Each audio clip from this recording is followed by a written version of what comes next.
폐업을 2시간 앞둔 세탁소에 80대 노인이 20년 전 맡긴 회색 양복을 찾으러 왔습니다. 그런데 세탁소 주인은 양복보다 먼저 낡은 봉투 3개를 꺼냈어요. 20년 전 월급을 못 받은 직원들이 두고 간 겁니다. 노인의 얼굴이 굳었습니다. 그런데 이상했습니다. 그 직원들은 돈을 받으러 온 게 아니었어요. 오히려 돈을 두고 갔습니다. 그리고 3번째 봉투에는 노인이 20년 동안 잘못 알고 살아온 진실이 적혀 있었습니다. 사장님이 안 준 게 아닙니다. 우리가 안 받은 겁니다. 도대체 20년 전 그 공장에서는 무슨 일이 있었던 걸까요? 이야기는 성진정밀이라는 작은 공장이 문을 닫기 직전으로 돌아갑니다. 20년 전 성진정밀은 동네에서 꽤 알려진 작은 금속 가공 공장이었어요. 직원은 18명. 큰 회사는 아니었지만 자동차 부품과 기계 부속을 만들며 제법 바쁘게 돌아갔죠. 그 공장의 사장이 바로 20년 뒤 세탁소를 찾아온 그 노인이었습니다. 당시 그의 나이는 60을 조금 넘긴 때였어요. 성격은 꽤 불같았습니다. 불량품이 나오면 작업장 전체가 들썩일 정도로 목소리가 컸고 납기를 못 맞출 것 같으면 직접 기계 옆에 서서 직원들을 몰아붙였죠. 직원들 사이에서는 사장님 오늘 기분 안 좋다는 말이 돌면 다들 긴장하곤 했습니다. 그렇다고 마냥 모진 사람은 아니었어요. 직원 어머니가 수술한다는 말을 들으면 조용히 봉투를 건넸고 누가 결혼한다 하면 축의금 봉투를 남들보다 두껍게 챙겼습니다. 고맙다는 말을 들으면 늘 같은 대답을 했어요. 시끄러워. 일이나 잘해. 좋아하는 법도 서툴렀고 고마움을 표현하는 법도 서툰 사람이었죠. 사람은 겉으로 보이는 모습만으로 다 알 수 없는 법이잖아요. 성진정밀 직원들도 그 사실을 훨씬 나중에야 알게 됩니다. 문제가 시작된 건 거래처 하나가 무너지면서부터였어요. 성진정밀 매출의 절반 가까이를 차지하던 큰 거래처가 부도를 냈습니다. 받아야 할 돈이 묶였고 자재값은 계속 나갔죠. 은행은 대출 상환을 재촉했고 통장 잔고는 바닥을 향했습니다. 어느 날 회계 담당자가 사장실 문을 닫고 말했어요. 사장님, 이번 달 월급 전액은 어렵습니다. 사장은 아무 말도 하지 않았습니다. 한참 장부만 들여다봤죠. 그리고 자리에서 일어났어요. 얼마가 모자라? 회계 담당자가 숫자를 말했습니다. 사장은 잠시 생각하더니 그날 오후 공장을 나갔어요. 밤이 다 돼서야 돌아왔습니다. 손에는 서류봉투 하나가 들려 있었죠. 이걸로 얼마나 되나? 안에는 돈이 들어 있었습니다. 회계 담당자는 금액을 보고 놀랐어요. 사장님, 이 돈 어디서? 집에서 좀 뺐어.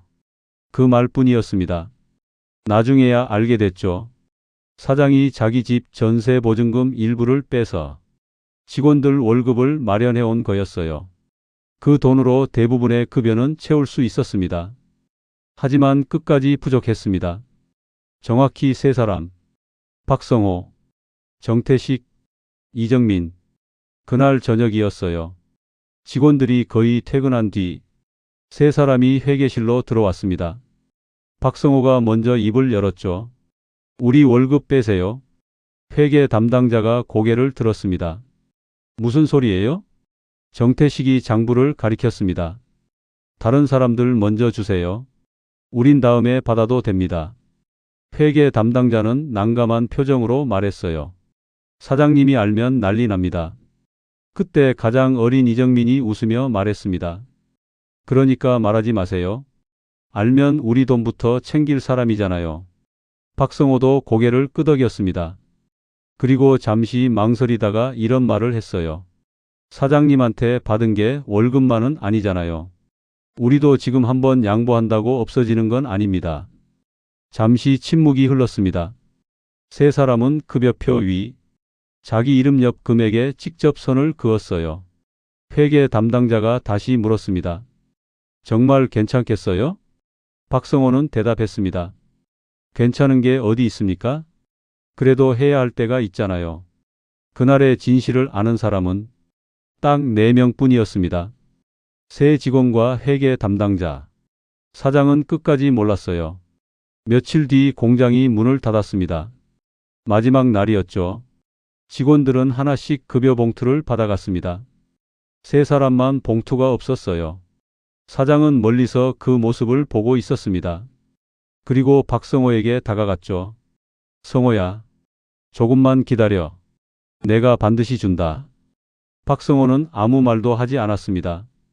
그저 고개만 끄덕였어요. 정태식에게도 이정민에게도. 사장은 같은 말을 했습니다. 조금만 기다려. 내가 어떻게든 준다. 그날 사장은 회색 양복을 입고 있었습니다.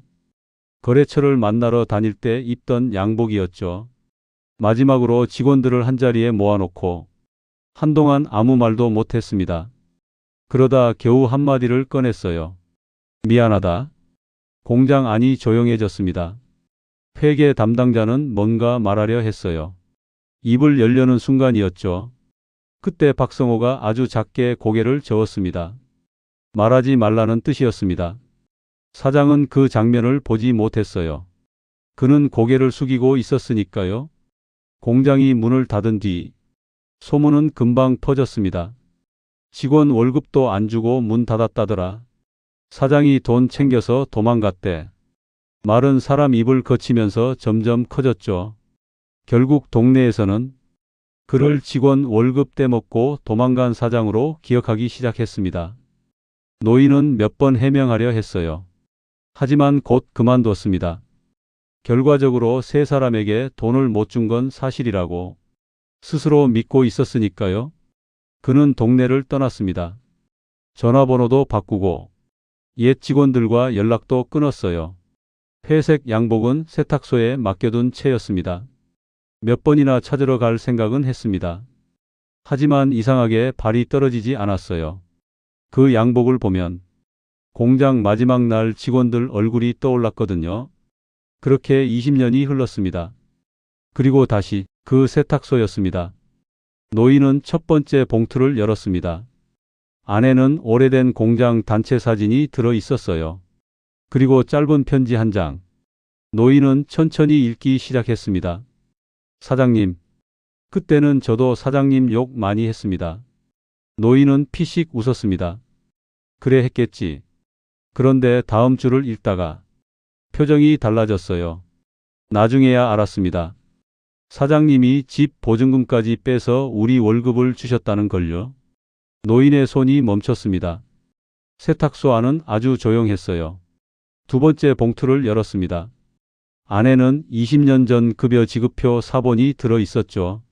노인은 안경을 고쳐 쓰고 종이를 가까이 들여다봤습니다. 그리고 세 사람 이름을 발견했어요. 박성호, 정태식, 이정민. 세 사람 이름 옆 급여 금액에 선이 그어져 있었습니다. 노인은 한참 그 줄만 바라봤어요. 그리고 아래에 적힌 메모를 읽었습니다. 그날 우리 셋 월급이 없었던 게 아닙니다.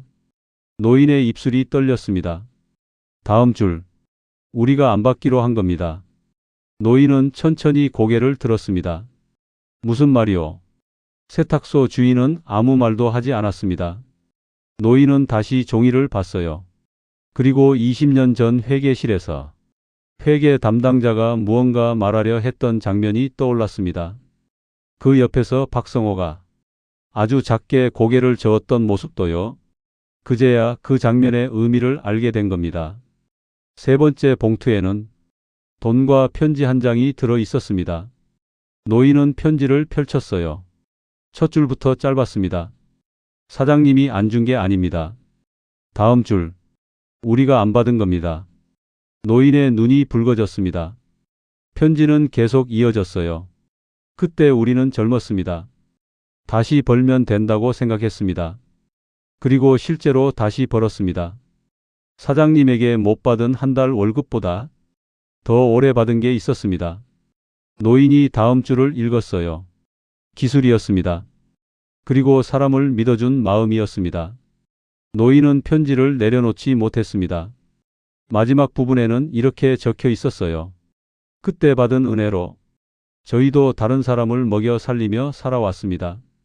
이 돈은 사장님께 돌려드리는 돈이 아닙니다. 이번에는 누군가의 첫 월급으로 써주세요. 노인은 결국 고개를 숙였습니다. 20년 동안 자기가 누군가의 돈을 빼앗은 사람이라고 믿으며 살았습니다. 20년 동안 자기 인생의 가장 나쁜 장면 하나를 붙잡고 스스로를 벌주며 살아온 셈이었죠. 며칠 뒤 노인은 박성호를 찾아갔습니다.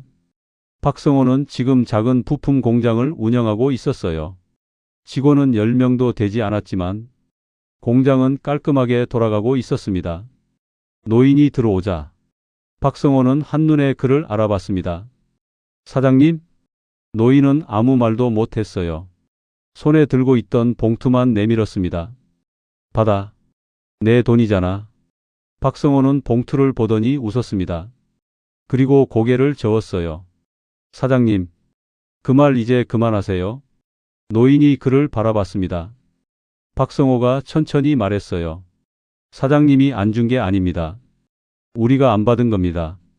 노인은 그 말을 직접 듣고서야 고개를 숙였습니다. 왜 나한테 말을 안 했어? 박성호가 대답했습니다. 말했으면 사장님이 집까지 팔았을 겁니다. 그때도 그러려고 했잖아요. 노인은 아무 말도 못했습니다. 그때 안쪽 작업장에서 낯익은 얼굴 하나가 나왔어요. 이정민이었습니다. 예전 막내 직원. 이제는 머리에 흰머리가 조금 섞인 숙련 기술자가 되어 있었죠. 사장님, 오랜만입니다. 세 사람은 한동안 아무 말 없이 서로를 바라봤습니다. 굳이 설명하지 않아도 되는 시간이었어요. 잠시 뒤 이정민이 작업장 한쪽을 가리켰습니다. 24살쯤 된 젊은 직원이 기계 앞에서 부품을 배우고 있었어요. 이번 주에 들어온 친구예요. 아직 첫 월급도 못 받아봤습니다. 노인은 손에 들고 있던 봉투를 바라봤습니다. 그리고 천천히 그 청년에게 다가갔어요. 이봐. 청년이 놀라 돌아봤습니다. 노인은 봉투를 건넸어요. 첫 월급이다. 청년이 당황했습니다. 저 아직 한 달도 안 됐는데요? 노인이 웃었습니다. 내가 주는 돈 아니다. 20년 전에 내가 월급 못 준 사람들이 주는 거야. 그 말을 듣던 이정민이 끼어들었습니다. 사장님, 또 그렇게 말하시네? 노인이 이정민을 바라봤어요. 이정민이 웃으며 말했습니다. 우린 이미 받았습니다. 기술로 받았고 먹고 사는 걸로 받았고 잠시 멈췄다가 덧붙였습니다. 지금도 받고 있죠. 노인은 더 이상 아무 말도 하지 않았습니다. 청년은 두 손으로 봉투를 받았어요. 그 순간 20년 전에 멈춘 줄 알았던 월급 하나가 다른 사람의 첫 월급으로 다시 시작됐습니다. 받은 마음은 가끔 한 사람에게서 끝나지 않거든요. 노인은 다시 세탁소로 돌아갔습니다. 정말 마지막 영업일이었어요. 주인은 회색 양복을 꺼내줬습니다.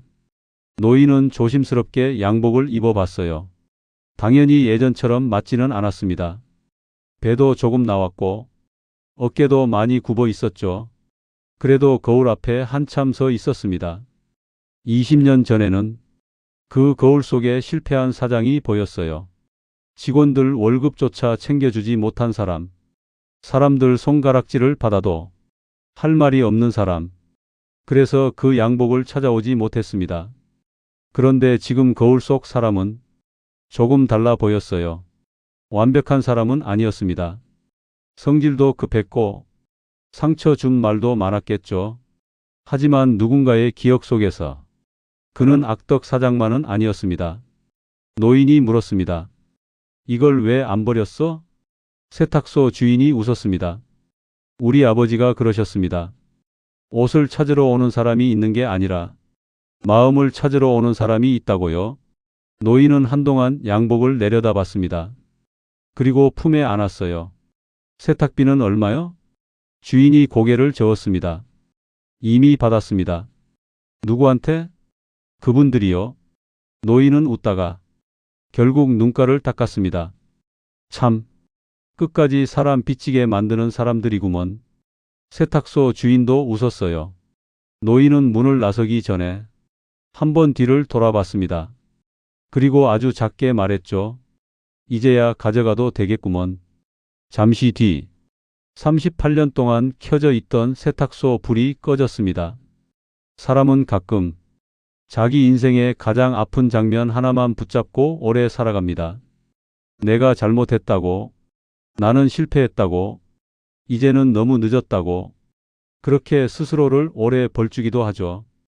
하지만 우리가 받은 용서와 은혜는 생각보다 오래 남습니다. 그리고 이상하게도 그건 한 사람에게서 끝나지 않더군요.